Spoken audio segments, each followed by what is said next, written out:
Welcome to Sudha's kitchen. இன்றைக்கி கும்பகோணம் கடப்பா எப்படி செய்யலான்னு தாங்க நம்ம பார்க்க போகிறோம். அதுக்கு முன்னாடி இந்த வீடியோ பார்க்குறவங்க சப்ஸ்கிரைப் பண்ணாமல் இருந்தால் சப்ஸ்கிரைப் பண்ணிக்கிங்க. வாங்க வீடியோக்குள்ளே போகலாம். கடப்பா செய்கிறதுக்கு அரை கப் அளவுக்கு பாசிப்பருப்பை நல்லா கழுவிட்டு குக்கரில் சேர்த்துக்கலாம். ஒரு அரை லிட்டர் அளவுக்கு இந்த பருப்பில் தண்ணியும் சேர்த்துடலாம். 2 உருளைக்கிழங்க தோலை சீவிட்டு அதையும் இதில் சேர்த்துடலாம்.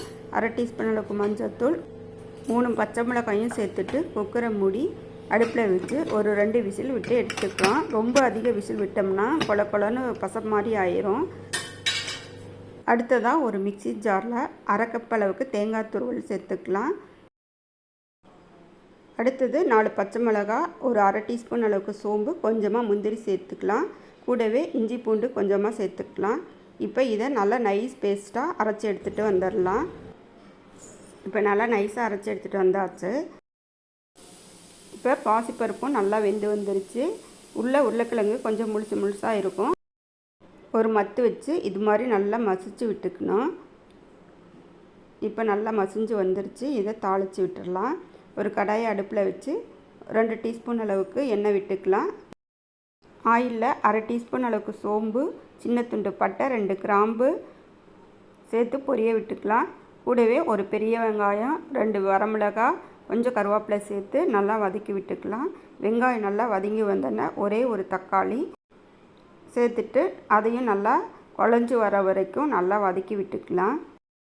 இந்த ஸ்டேஜில் 1 டீஸ்பூன் அளவுக்கு உப்பையும் சேர்த்துக்கலாம். தக்காளியோட உப்பு சேர்க்கும்போது கொஞ்சம் நல்லா தக்காளி வதங்கி வரும். அரை டீஸ்பூன் அளவுக்கு மஞ்சளையும் சேர்த்துட்டு நல்லா வதக்கி விட்டுடலாம்.